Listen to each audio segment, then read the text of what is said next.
That cool? Everybody comfy? Yeah. You don't need Everybody my good? face. Yeah, that works. All right. So sweet. You don't need to see my face. It's fine. Nah, we gotta see that face. See that beautiful mug.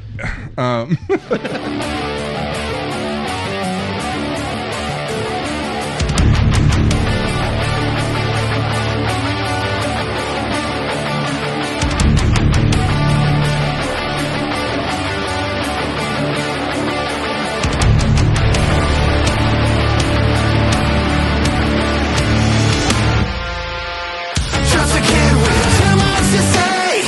Screaming at clouds, get out of my way. Horizon wings like it's saying goodbye. I'm stuck on this swing, watching how we fly. The air feels thick. My chest gets tired. Still no call, but I'm tired now. Every time I shut my eyes, I tell myself I might just sleep tonight. Strange to think of walking through the dark, but I just can't leave this part behind. Light of summer.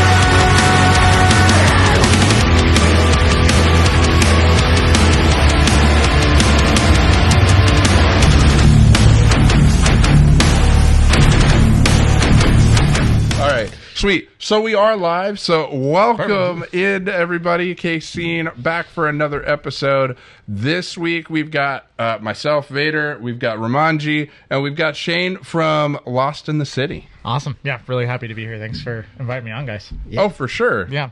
Yeah. So, walk us through. You guys kind of have a Fallout Boy, just all of the 2000s pop punk. Yeah, well, 2000s emo, what I grew up listening to. That's the vibe you guys have. Walk us through it. Yeah, that's pretty succinct. I think most of the people that give us any sort of feedback, that's the first thing they're like, oh, you guys sound just like Fall Out Boy, you guys sound just like Blink-182. So we get a lot of that. I think for myself, I am a huge pop punk fan and was always growing up, and then we've all got our own little sprinkles of influence that we have.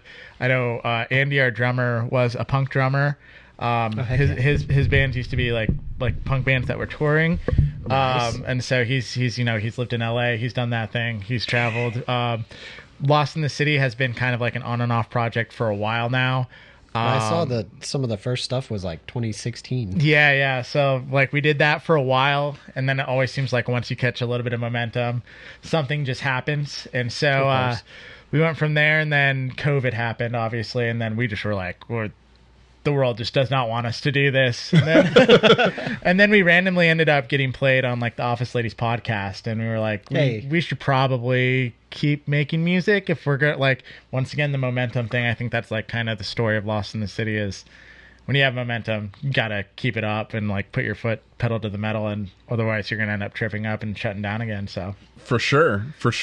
And so, honestly, I want to hear more about that a little bit. So you said COVID kind of slowed you down. yes. So COVID was a difficult time for everybody. Didn't matter what industry you were in. Yep. But Music industry especially, though. yeah, exactly.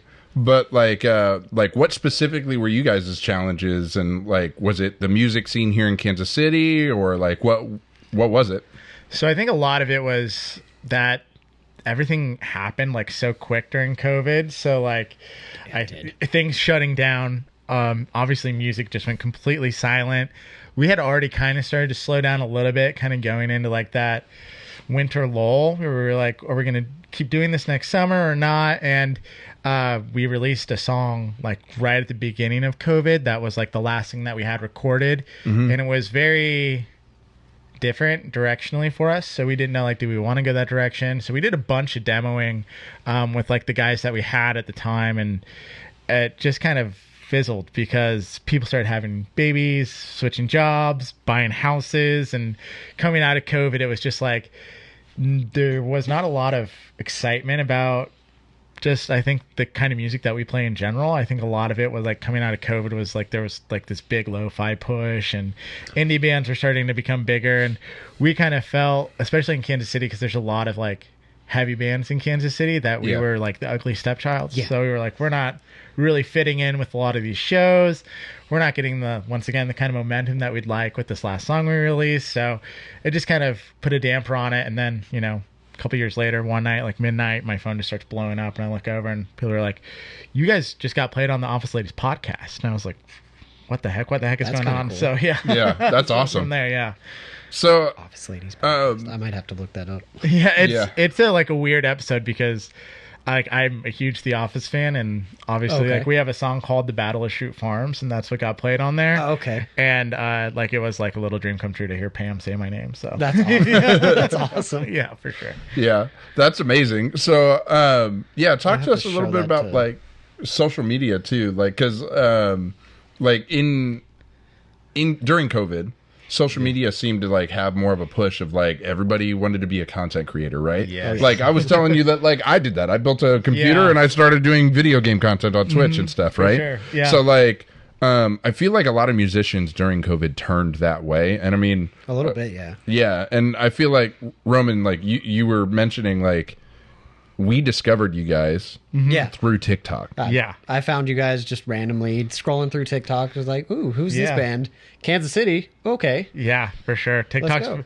TikTok's been like a weird tool. I feel like I did the opposite with social media when COVID happened, and like I went like I completely Dead reclused. silent. I was like I'm not interested in doing this. This isn't very much fun for me. There's a lot of noise on socials right now. Yeah. And like I don't really want to put myself out there. I did like a little bit of solo music at the time, but even then, like you can go back and look at my socials. I was not really posting or like promoting it, and I wasn't getting the traction I wanted, and that's like just a vicious circle of like you get in your head and you're like, oh, people don't like it, and like but I'm not doing the work to make it Right. go well. So like it was definitely kind of like a catch-22 for me, and so we just got like really aggressive with our socials right after we just released this last EP that we did like right after Halloween, and like we just got into the TikTok game, and like it's been such a powerful tool for connecting not only like with people like yourselves, but people that are looking for this kind of music in Kansas City. Like I said, it's not super accessible in Kansas City for people to find this kind of music. It's No. a lot of metal. It's a lot of like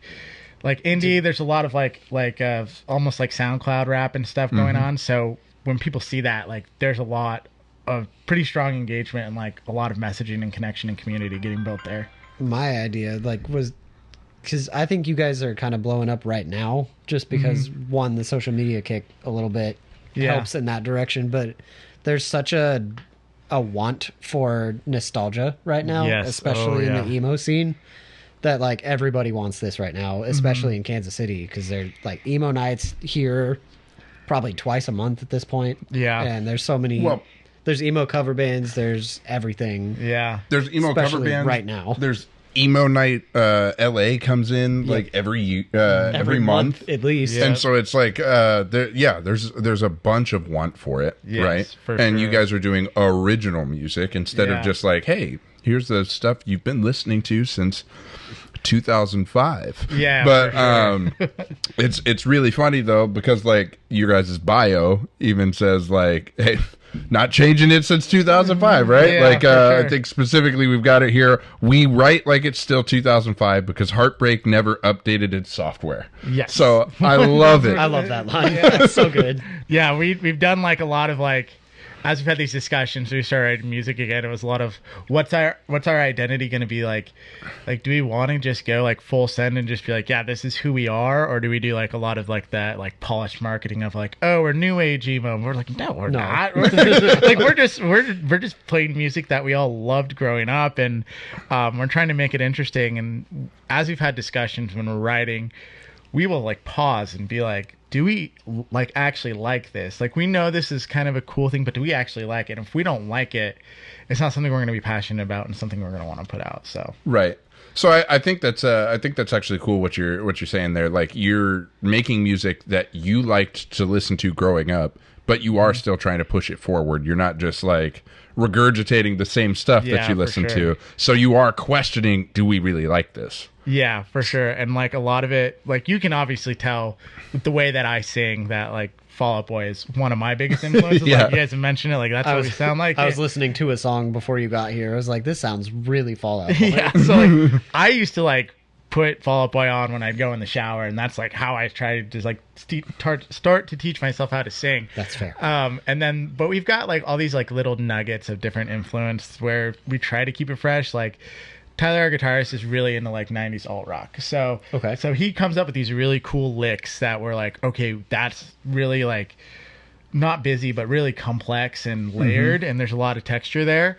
How do we make it sound really powerful? And then like I said, we've got Andy, who's just this, like, he's a punk drummer, and he's like also like a bodybuilder, so he's just really strong and powerful, and he just loves to beat the crap out of his drums. So everything just sounds huge when you start putting it all together. Is he one of those people that like a pair of drumsticks only lasts one show? So he actually surprisingly does pretty well with the drumsticks, not shattering everywhere. But like when he misses, he's drumming so hard it becomes a bloody mess. Oh my god! Puts his finger on the side of the drum, like it's just game over after that. See, I was talking to a drummer at a show recently that like he was like, yeah, these sticks were like $18, but I go through a pair of sticks every show, and I was like, why do you buy that? That hurts. Then? Just watching your bank account drown. Yeah. All right, there goes another $20. Yeah. I was like, that's so bad. I'm just seeing like red dollar signs above your head every time you have a show.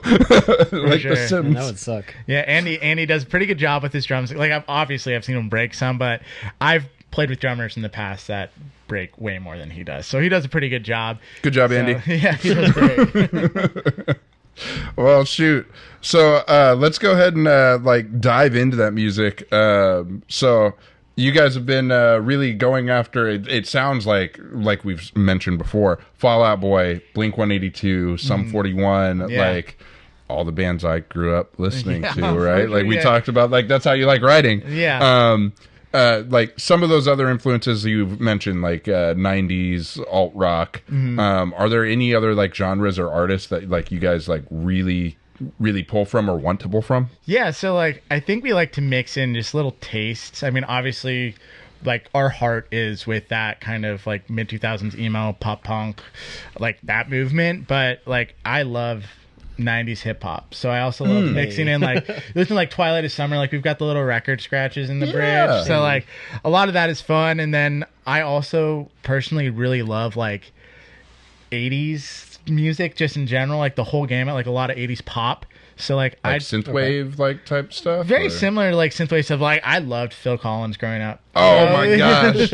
So like a lot of those like kind of, he had no right going that hard on that he really didn't. He's so good. But like something that's very interesting about like Phil Collins is he does this thing where he has like, it's not quite a formula, but where he does this like quiet verse, loud chorus, and we try to emulate that and pull that over into the way that we write music, so that we do have that quiet verse, loud chorus, where there's a lot of dynamic like between, you know, these very wordy verses that I like to put together, a la like Fall Out Boy, and these like stronger, more anthemic choruses that we try to put together. I like that. I've seen something on Sleep Tokens music lately that it starts out here and it just builds the entire time. Yeah, the dynamic and crescendo is just awesome. And then Ellis, our bass player, also plays in like a country band. So every once in a while, we get these weird like he has some amazing bass fills that he just throws down that I'm like, Those I don't are always think, fun. that's kind of my reaction is like we'll be jamming and he'll just rip something out. I'll be like, dude, that was just so sick. Like, can we just go back and can you just play that by itself for a second? Yeah, so just want to hear that. Yeah, for sure. Dude, I feel like especially if you have like a country background for like bass, then that's great for even like doing like little acoustic things, like right, like that's so powerful to have on your team. Yeah, as far as like shows that you guys have done, like you've done stuff at the Rhino, you've done stuff at several different places here in Kansas City. Like, what's your favorite venue? Record bar. Man, I love the Rhino. Like, I just love the Rhino, and I think it's more so not even just the venue itself is awesome, but I think the community at the Rhino is awesome, and I think we hear that all the time. Yeah. Well, that's because Ben does such a good Ben job. does an up amazing there. job. Yeah. And I know. the way that those bands and everybody's pretty welcoming, bringing people in. Like when we were starting to book again, we really specifically talked about, you know, how often are we going to be playing Kansas City? How often are we going to be going on short runs? Like we were just in Springfield a couple weeks ago. Yeah. Nice. Yeah. So, and like Lost in the City historically has been more of, we've always envisioned it as like a national project. So there's been a couple nationwide runs that Lost in the City has done since the beginning of time. But yeah, when we were talking about like where do we want to be playing in Kansas City, like the Rhino was just top of our list. Like that's where we want to be, and that's It's the a super community. intimate venue too. Yeah, yeah, oh yeah, and I feel like there's almost, I've played shows where people are afraid to approach Yeah. musicians, and like I feel like that veil does not exist there. Like I can go can't. sit I sit at our merch table, and somebody that found us on TikTok feels comfortable coming up saying hi, like Right. and talking, and I can have like a real conversation, a real connection with somebody. And like I feel like that is what our music is pointed towards, is making those kind of like we don't want to be big like 80s metal hair dickholes. Like we want to be nice, and we want to be inclusive of everybody. So Yeah. I feel like the Rhino lends itself very well to the way that we write our music and the way we point things. I would agree with that. Yeah. And I've met several bands at the Rhino just because it's so small and you can do that. Yeah, it's awesome. It's phenomenal. I will say also for like Kansas City musicians, I think all of us have that Midwest nice in us. That Yes. like, Not wrong. yeah, like it doesn't matter if like you're doing the heaviest metal or whatever, like you're approachable. Yes. I've You're a never Midwest band, you're approachable. Yeah, I mean, like, obviously, some people can get egos, so like, you do run into them, but like, Kansas City has like been a really nice city of people I've run into, and then like the other city that's very comparable has been like surprisingly San Antonio. Like, Yeah. everybody is there very similar. makes like, sense. they have But, that nice streak. Like to as them. far as like Texas, I get it. It's south. Yeah, But yeah. it's very Midwest out attitude. Yeah, for like sure. I've been to Austin, I've been to Houston, Dallas, San Antonio. I feel like I'm home. Yeah. I know it's weird saying that, but like Technically, you yeah, it know, would be. well, yeah. I lived in Dallas till I was like 3. Oh yeah, well, our guitarist was living in Tyler lived in Austin for like quite a while, like it was such a big portion of his adult life that he's like, I consider myself like an Austin resident almost. Sometimes. Yeah. So- Yeah, I feel like going to Chicago, even though it's still Midwest, feels different Yes. than Yes. going to Texas. Texas. Yeah. Like Chicago, I feel like there's a little bit of meanness, the East Coast meanness, whereas like going to Texas, it feels like Midwest nice. Yes, for Yeah. sure. I can definitely see that. They'd 1000%. probably say Southern hospitality though, because they consider themselves Yeah, part of the South. South. Yeah, yeah. Southern charm. Yeah, yeah, Charm. yep. But getting back to Kansas City, Yeah, for sure. so you guys, your guys' band name is Lost in the City. Yeah. Does that have anything to do with Kansas City? Is that like, does that take Kansas City influence? Maybe a little bit. Like Lost in the City became Lost in the City while I was in college, and I went to UMKC, so I was like, Okay. I was around the city a lot. And, Yeah. Yeah, lost in the city. Yeah, I remember when I first turned 21. I grew up in the suburbs of Kansas City mostly. Like, Where at? We did too. yeah, You grew up around here. like so. yeah, like actually just kind of like down, like literally 5 minutes away. No shot. Yeah. So you were in Shawnee Mission School District too, just like us? Not in the school district, but I lived in Shawnee. Yeah, Oh, for okay. sure. Yeah, There you yeah. go. There you go. Yeah, yeah. For sure, yeah. So, yeah, I grew up and kind of like the way that Lost in the City came to be was like I was actually like starting to drink. Obviously, I'd just turned 21 in college. Was starting to explore the bars. Tyler actually took me to Tyler, our guitarist. We weren't in a band together at the time, and he took me to Westport for like my second night ever in Westport. Oh, boy. And it started snowing, like whiteout snow no. while we're there. And obviously I was like not super okay to drive. Where So I are was we? trying to kind of like walk it off. It was, Oh, no. It was one of those rare snows you Walk get where it off in Westport? well, it's snowing. Yeah. And you think it's like one of I've those done rare it. snows that we get where it's like I've done that. 28, 29 degrees. So it doesn't feel terrible outside when you've just been in a hot bar. But, I was like, I just like remember taking a left and then taking another left and taking another left and being like, where am I?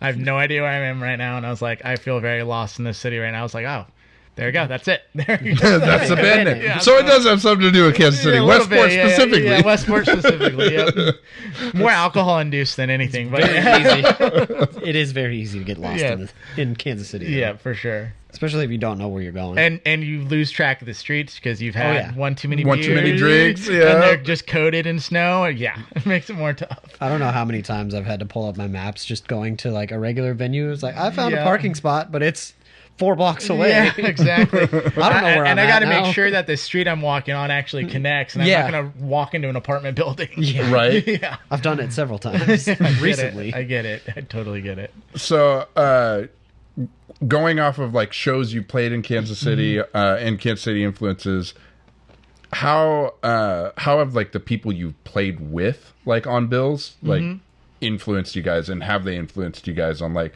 music you're writing or like anything? Yeah, so I think anytime we play with anybody in Kansas City, we all like listening to the bands we play with before we play with them. Yeah. I like your homework. Yeah. I mean, I like understanding where they're coming from. If I'm able, like while I'm on stage, to make some sort of reference to maybe one of their more popular songs, I know that once again increases that community a little bit. So I try to focus on doing that stuff. But like I would say more so that like nostalgia influences us maybe more so than other bands. I love talking to other bands about how they're accomplishing things. So I like talk like, who are you recording with? What are you doing? Like, what's your guys' writing style look like? How's your band operate as like a dynamic? So I take more influence from those kind of like operational things That makes that sense. are happening within bands more so than their style or their sound. Rather than the artistic. Yeah. So, but the artistic is still just like you guys as a band, Yeah. but the business side of the Yeah. music is what you're. every once in a while Yeah. I might see something really cool and be like, yo, like, how did you come up with that? And I'll ask and I'll absorb and be like, okay, I don't have the talent to do that, but maybe I can try to emulate it in another way. Right, yeah. Exactly. Well, sweet. You said you have toured. Yes. Yeah. What are the big bands that you've played with? So like we did. Have you played with like some of those nostalgic bands? Yeah, no. So we haven't necessarily played with like those bigger nostalgic bands. What we did is like when we've toured is we hop on bills with like local bands, which is like a much more difficult way to tour. Yeah. But I feel like we make stronger connections with yeah. the venues, and because there's more conversation and that kind of upfront negotiation that happens. But like the coolest thing that I think touring wise that we did is like we played once in Hollywood, and we played on Hollywood Boulevard, and like I'll never forget this like moment. It's like we loaded in the back of the venue, like we had a heck of a time trying to park a car with a trailer on it, like just I'm gonna sure. walk out. So like I've been sweating. It's middle of summer in LA. Like walk out, like step foot right out front of the venue, and like Queen's star on the wall, like the Freddie Mercury star on the Walk of Fame is like right there, and I was like, oh man, I feel like such a poser right now, but this is so cool. I mean, that's amazing. Yeah, that's awesome. Yeah. Dang. A lot of fun. And then like we've played, like in Seattle, there was a venue that's closed now. Like I can't remember the name of it, but like Nirvana had played there before. And Nice. Like we've run into like just randomly out and about different people that are connected to different things. Like we camped outside of Seattle, and we ended up actually like camping next door to like Jim Carrey's old talent agent, and ended up like sharing a meal with That's kinda him. cool. So yeah, it's That's just awesome. like being out in the wild and kind of traveling around, and people see you have instruments, they want to talk. Like it's They easy wanna to talk talk to. music. Yeah. So we've had the privilege of like meeting some really cool people, interacting with some awesome people, and then kind of just having like fun stories to tell coming out of it. So Well, talking about that Sometimes that's better than the music. for sure. yeah. Stories are awesome. Yeah. Talking about that national stage, like just being able to play like outside of Kansas City and stuff. What are those bands that you've wanted to play with? Who have you wanted to get on a bill with? Oh man, I know like the obvious answer is like Fall Out Boy for us, but like it's one of those things where I've met a lot of musicians just from knowing people, not necessarily through Lost in the City, but knowing people, having a chance to meet them. And like Fall Out Boy is like one band I've never met, and it's one of those things like don't meet your heroes. So Right. I don't think I'd want to maybe play with them. I mean, if we ever got to that level, maybe, because They come to Kansas City and they Then- just want somebody on a local, Yeah. like somebody local, something like that. Like at luck. that point, yeah, I'd love to like be so successful that we'd almost be considered peers. But I think like we look at a lot of bands that maybe aren't like exactly fitting with us. Like last week or a couple weeks ago, like I met the guys in Notions, and super awesome, super nice guys, like put on just such a killer show. I'm like, Yeah. I'd love to play a show with a band like that, even though there's this like I know what show that was. yeah, it was an awesome show, and like there's like I know there'd be friction between like what people would Styles or be expecting to be whatever, on that yeah. show, but Yeah. that's what I love, because I feel like especially our generation, as streaming has become bigger and bigger, like we all listen to all kinds of different kinds of music, and I think we need to evolve as musicians, and Well, the way we think about the music business of trying to kind of mesh all those different styles together. Shows bills don't make sense anymore. So Yeah, that would exactly. that would be perfectly fine. Yeah, exactly. There's so many bands that tour together that are like, why are you two at the same show? It doesn't make sense. Yeah, But for sure. But also really good. So like, I'm gonna go ahead and say it. Cross genre bills are my favorite yeah, because like I'm not saying I don't like them. I just like there's a lot of it now. Yes. But I would say, like, the notion that they don't make sense, like, I disagree. Because I think that, like you said, in the age of streaming, where all of our music tastes are kind of run by an algorithm. Yeah, I mean, like, I'll be listening to, like, House of Pain 1 second, and then I've got Tom Waits popping up, like, Yep. the next second, so I totally understand. I know I'm not alone in saying this, because I've always said this, but I end up, like, hearing it from other people that listen to the podcast. Mm-hmm. I will have like Apple Music or Spotify or whoever just play random shit for me, right? Like Yeah, I do the might same play a thing. song and then it's throwing random shit at me, right? Yeah. I'm not going out and searching for stuff. It is feeding me. And what's doing that? An algorithm? Like, Yeah. I don't know. Let's take it back to 2005. We all were listening to what? Pandora at that point, I right? mean, whatever was on my iPod and my friends were giving me on thumbsticks. Yep. So, Right, like, but like I would be in the computer lab, like in school, and be like, it doesn't have my iTunes library. I'm just gonna put on Pandora, Yeah. internet radio. It's free. Yeah. An algorithm. That's the backbone of what like Spotify, Apple Music are built on now. yeah, AOL live sessions, pure volume. Right? Yeah, Groove Shark. Like, Yeah.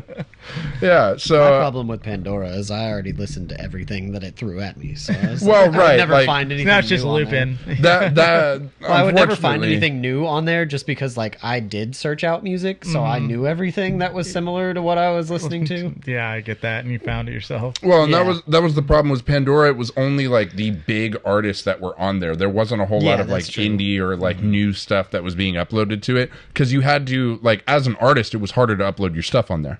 But like Apple Music and Spotify, it's so easy. DistroKid makes it easy. Anybody can upload anything Yeah, anymore. I mean, I don't know the numbers off the top of my head, so I'm not going to even take a guess. But like the amount of insane music being uploaded to streaming platforms, Right. Every Friday or like every week is just Insane. astronomical. And it's like yeah. there's this never-ending stream of new Right. music to digest. So Right. So like the fact that like and like we could really get into it, but like the algorithm is feeding music to you, and like I've done a little bit of research on the algorithm, right? So like if I skip a song, it may forward that to less people because I skipped it. yeah, If you listen all the way through a song, so this is something I've been doing to help support local artists.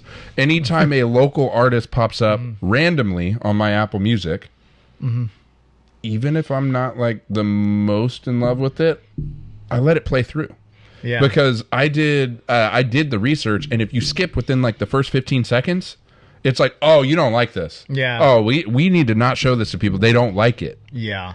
So, like, let it play at least, like, 30 seconds to a minute before you skip it. Otherwise, like, you're actually hurting that artist. Yeah, and I know like Spotify also does like the popularity score on the song. Right. So Yeah. like, so even if a song is not like strong streaming maybe over the entire life, but if like it's got caught in like a TikTok algorithm, and now you all have like this big wave and rush of people listening to it all at once, it's much more like likely to show up in the algorithm. So I always tell the rest of my band, I'm like, keep posting about it, because like if people just are like, oh, I used to hang out with Andy 10 years ago, and I follow him on the gram still, so I'm just gonna see what he's doing now. And you click on it, like, even if it's 30 seconds, but the fact that they clicked on it at all is like, yeah, everything is still driven on the internet by clicks. So. And that's all algorithm based, right? So like it makes social media like a necessary part of the music business. Yes, which is sucks. Yeah. It's like I don't consider myself a super funny person. I don't consider myself super clever. So if I am trying to make engaging, funny content, it takes a lot of energy to try and make it good. So I feel that. Yeah. I definitely do feel that. It's a little bit more difficult, but I mean, like, there's an alternative to that, right? Like, I see a lot of musicians end up making just very real, raw content, right? And so like I've seen that as well. So and like, Roman, I don't know if you want to speak to, like, you obviously were the one that found Lost in the City for us to be able to interview. Yeah. So like, what did you see?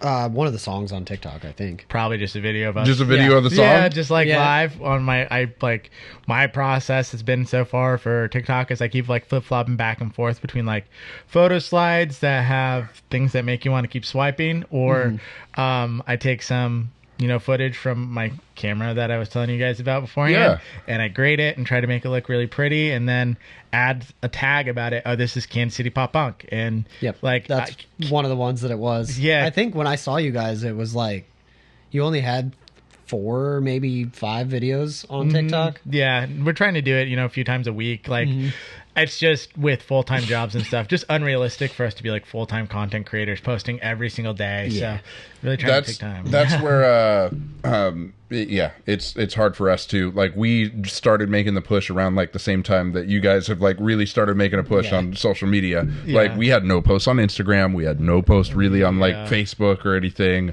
We were just posting the episodes themselves. Now we're posting a lot more clips and other stuff. Scheduling them out has been the biggest thing that has helped us out.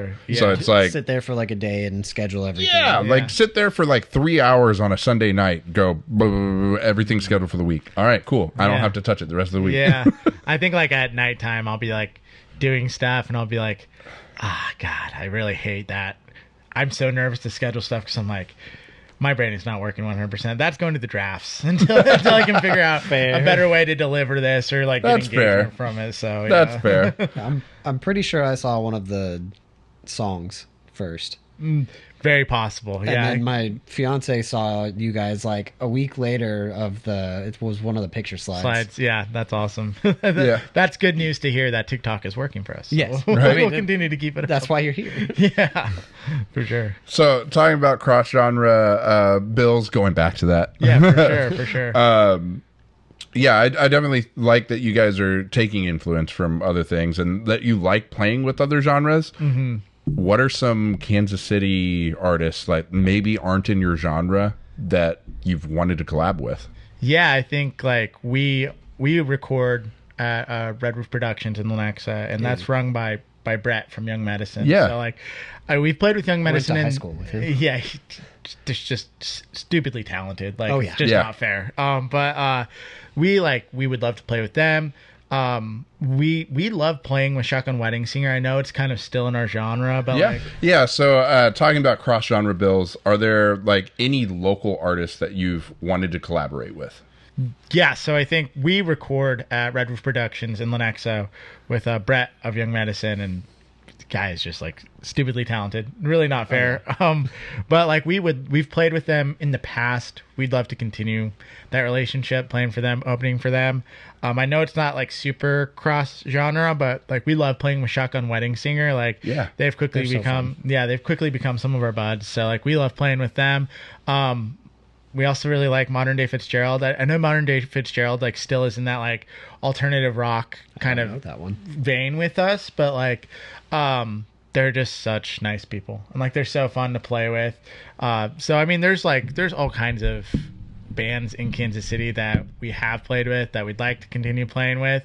But like it's also tough to keep up with like Kansas City bands because I feel like there's so many. There's a lot, and then they're like every time you're like, oh, hey, what's up, guys? They're just like, oh, we're not playing anymore. Like, oh, we were going to like ask you guys to jump on. So, Dang. yeah. So, I mean, it really is kind of like, ultimately, we're not super picky. I guess is like my rambling way of saying that. Like, we'll play with anybody. We'll play with anyone. We'll play with anyone. Do it. We love playing with anybody.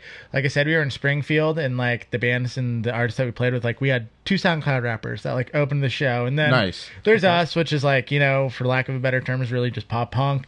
And then the band that played after us, like I think I put like I texted somebody. I was like, this band sounds like a cross between like the Front Bottoms and like Thrice. So, it's like Early or late Thrice? both. Okay. They had songs that were kind of all over the map, and it was You said both.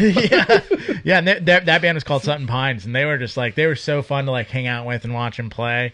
And like I listen to all kinds of music. Like I was saying, like I can go from House of Pain or the Beastie Boys, Polyjammers, to like Tom Waits and like a 10-minute span. So Blue Oyster Cult, like that kind of stuff, just all over the map. And I went from metal to country today. So. yeah, there you go. I was listening to Bill Murray yesterday, and there's like, Hey. you know, that's a little bit of both. Yeah, some of the stuff he's done lately, yeah, for sure. So yeah.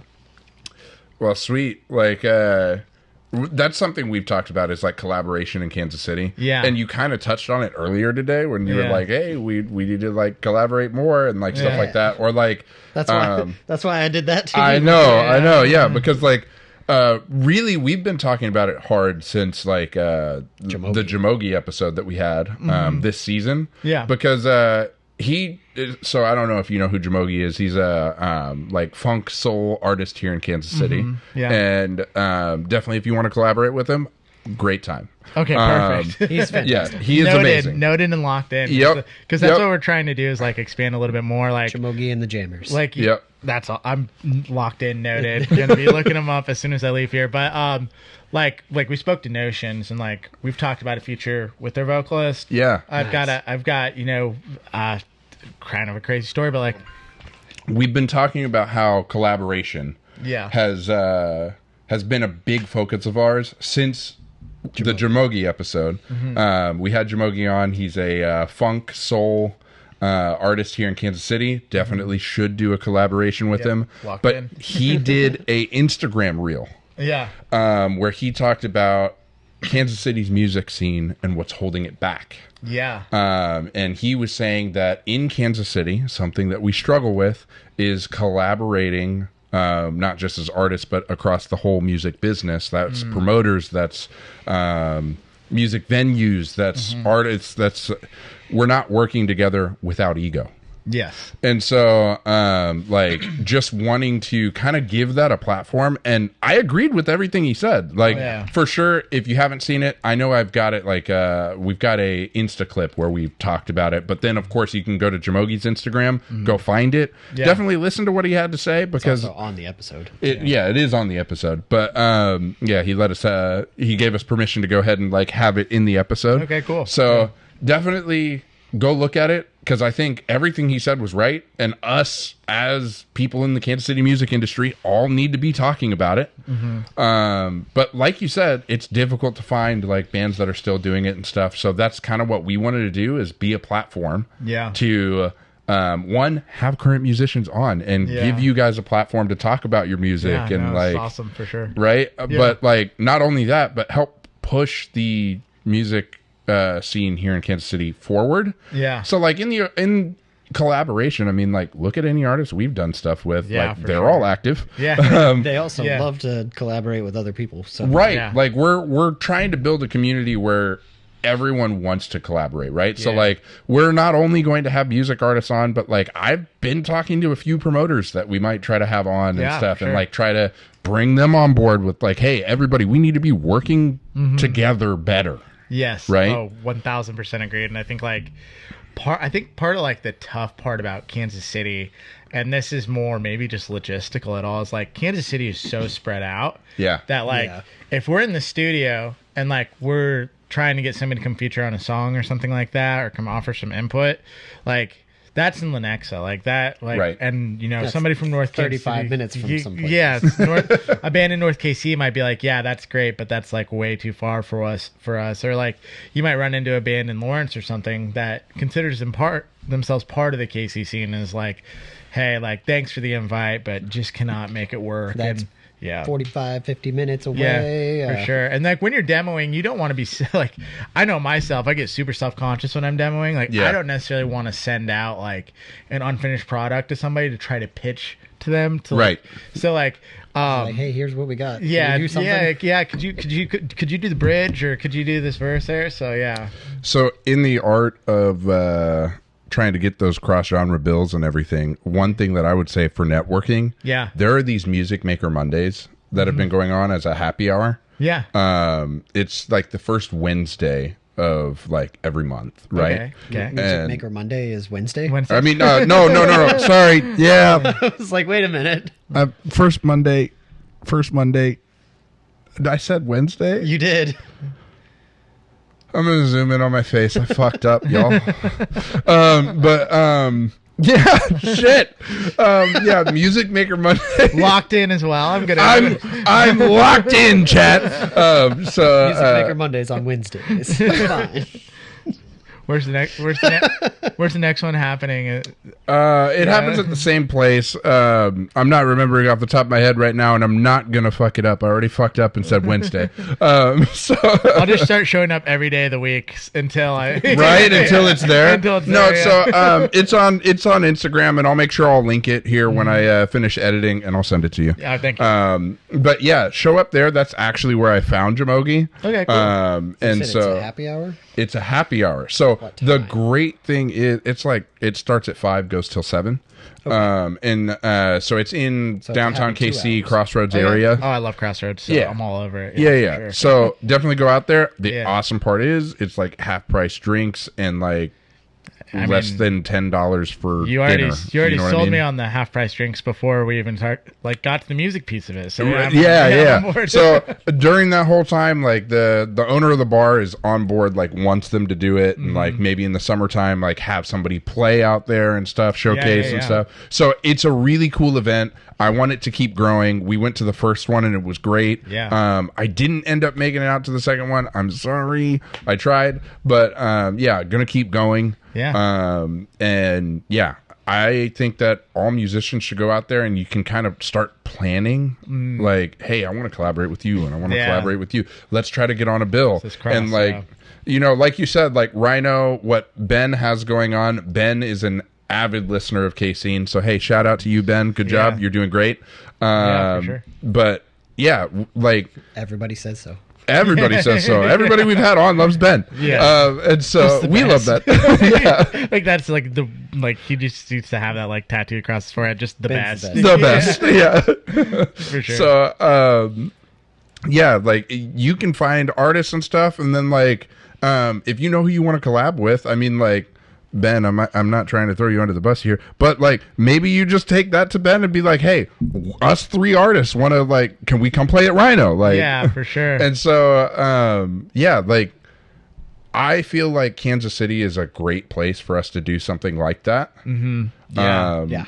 I feel like there's like a yearning for it too. Right. It really is. Like we've showed up to the Sound Lab at the Rhino that they do, like sometimes like we've shown up just like a couple times just to hang out. Like we're not tossing our ideas up there. I've gone to one of those. Yeah, they're such a cool place to like meet people and talk to people. But like that's great. Like I said, the Rhino has that strong community already built, so like you can get that kind of strong community feel almost any like night at the Rhino. But something that is specifically for like, I want to find people to collaborate and connect and network with, like that being the purpose of it, like that obviously sounds super like exciting to me and something I would love to do. So and I know like so Warehouse on Broadway has that soundbite stage. Yes, that soundbite stage is really like kind of another intimate spot that can be a lot like Rhino. Tiny stage. Yeah, I mean it is a really tiny stage. It's a tiny stage, but I mean like for a more intimate setting again, like we were talking about with Rhino, Yeah. right?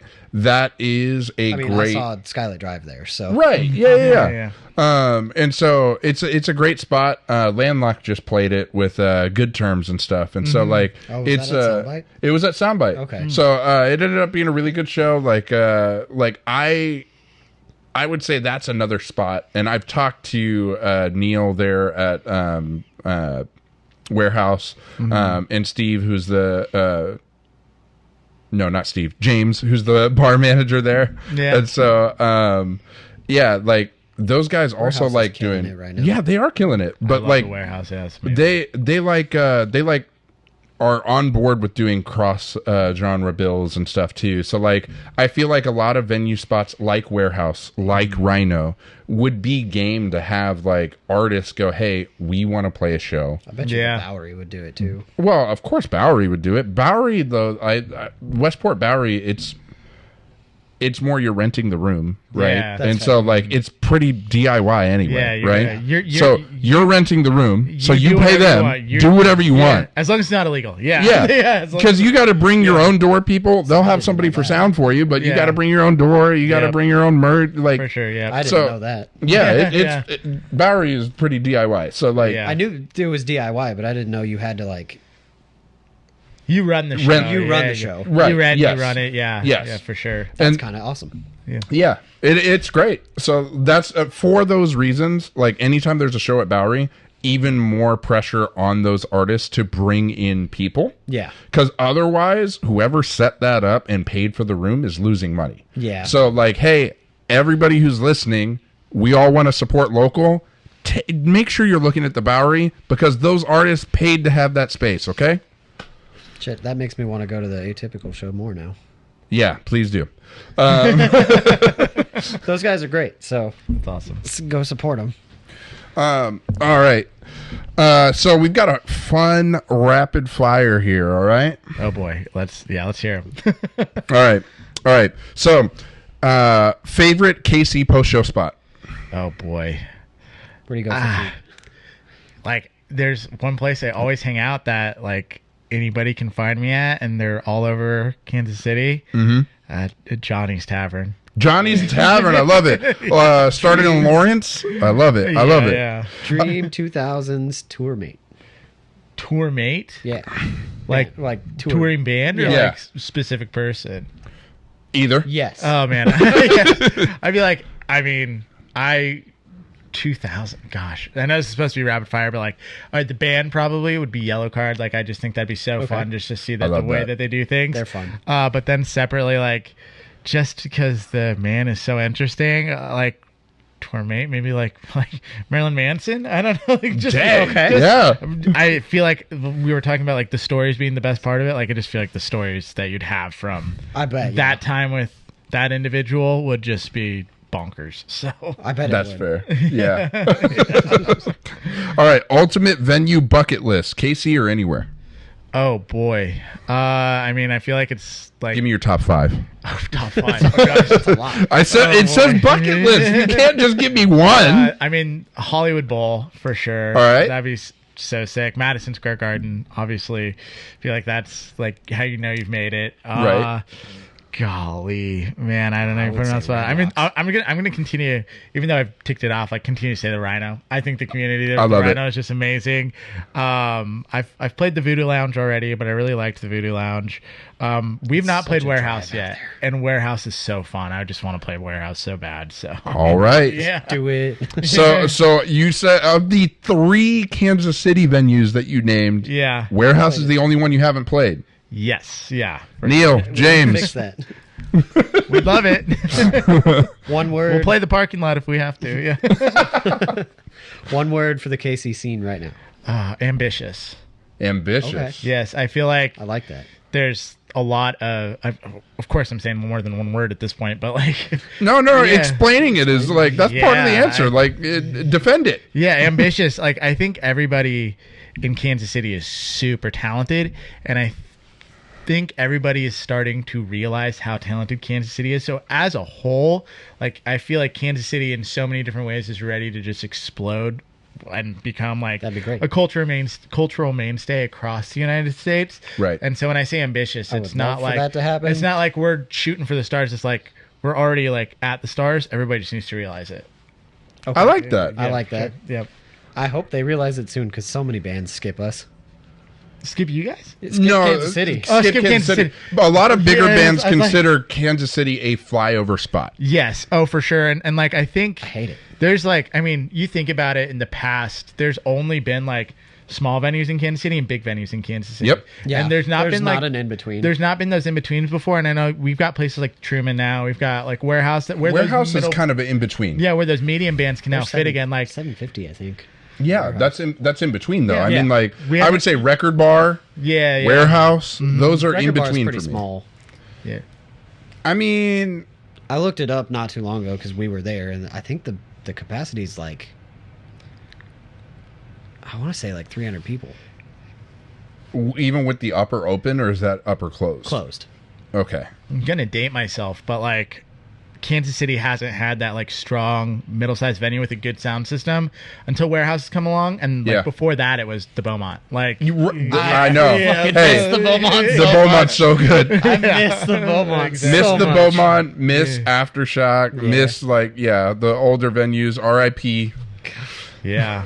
I love sure. the Beaumont so much. So I think that's part of the reason is there's not been like a good spot for those bands to sit in, and like people don't necessarily always update like their Rolodex of like what cities do we want to play. Oh, we've not played in that place. We're gonna go play that all of a sudden. Yeah. These Right. touring bands get on a roll. They're like, oh, we had a great experience. We have a great fan base in Omaha, and we know Right. anybody from Kansas City is gonna drive up to Omaha if they really want to see us. Like that's kind of I'm what about it's to in a week. St. Louis and Omaha, and then like they've got Kansas City. They're like, if somebody from Kansas City wants to come, they're gonna drive. So Right.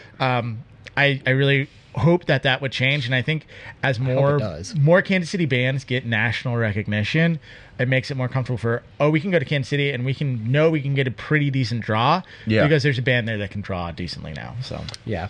See, and I feel like if we want Kansas City bands to get that national attention, right?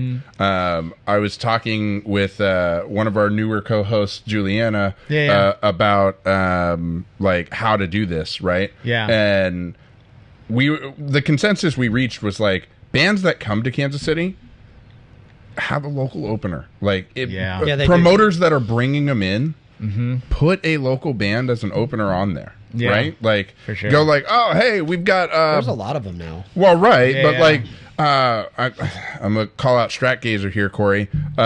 So like, Boys Like Girls came up, right? Yeah, they're going to. That's what I'm going to Omaha. Yeah, I know. But like, I want to say they came to Kansas City like sometime last year or something. I want to say, and They were here for Phase Fest. were they? Yeah. Oh, okay.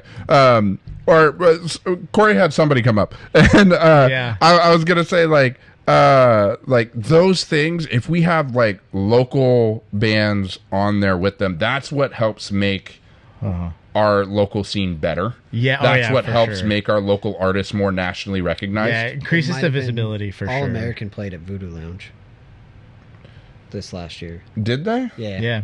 Okay. Yeah. Yeah. Then it might have been that show. Then Yeah. I was thinking like somebody bigger came in. Yeah. All American Rejects played at Voodoo Lounge. Okay, yeah. So, like, Yeah. somebody bigger came in, and I know, like, Corey ends up putting a lot of things on at Voodoo Lounge. Yeah. Yeah.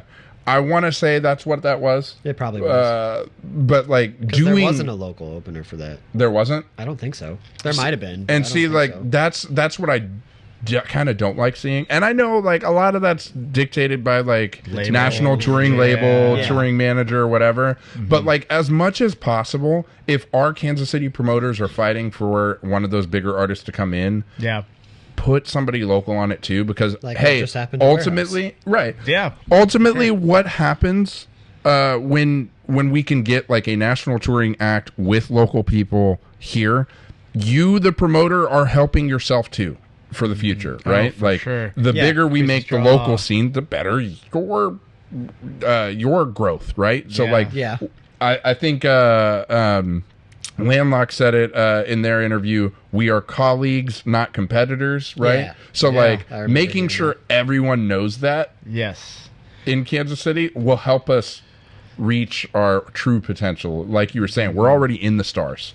Yeah. Now we just need to look Somebody around just and needs to figure out. Yeah. Take the blinders off. Exactly. Because I do also think that there's like this Midwest nice, humble humility thing that comes with being a band in Kansas City, where it's That's like also fair. where like you almost lose confidence because you don't want to be like your Midwest. You don't want to nice. be pushy. You don't want to be pushy. You don't want to be a jerk. Don't want but to like overstep your boundaries. it can also help you be blind to the fact of how talented you actually are. Right. It's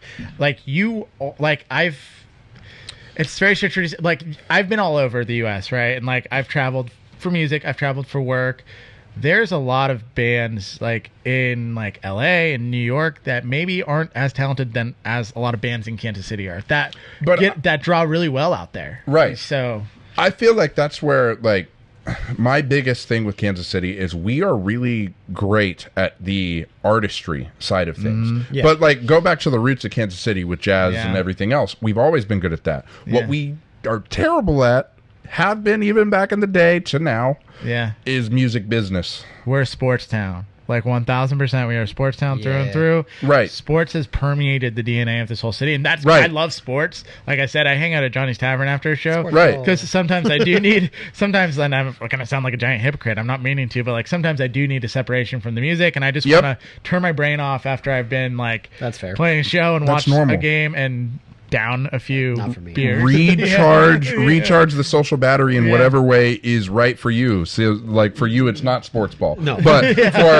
for like myself, I mean, like March Madness is about to start. Oh my gosh. Yeah, trust me, I'm I ready. actually do like basketball. All right, hey, there we go. There we go. So see, we can bond over sports ball. But we can collectively agree that the like LED light system court that they used for the Big 12 tournament was horrible, right? Atrocious, Yeah. disgusting. Yeah. Oh, yeah. I like basketball. That doesn't mean I watch it. Yeah. The funny thing is, it's terrible because like it doesn't prepare the players for the national stage. Nobody else for is using sure. it. If the tourney was using it across the board, it makes sense. But to Yeah. do this for the Big 12 tournament and not do it for anything else didn't make sense. Yeah, for sure. And like I understand you want to like demo the tech and you want to make sure it works, but like that's not the stage for it. Do it in like early Do in it the for the season. Hawaii tournament Yeah. in the early part of the season or for whatever. sure. Yeah. And then I was like also reading that going off on like a random tangent, like that the texture of the things made it tough for them to like wipe up sweat, so the court would get slippery as the game went on. Yeah. Oh, good. And so that was the thing, was because like it's direct view LED. I'm a low voltage engineer, so like I know the tech behind it, right? Yeah, for sure. So like, it's it's a weird like mesh, right? Yeah. And so the texture was weird. In Nike shoes, Nike had a specific shoe that stuck on it, but all the teams that were sponsored by Adidas, such as KU. They ended up slipping, almost hurting themselves. Yeah. Like there was no traction, right? So it gave teams a competitive advantage to have Nike at that point because they had a shoe for playing on glass. For sure. Dumb. Yeah.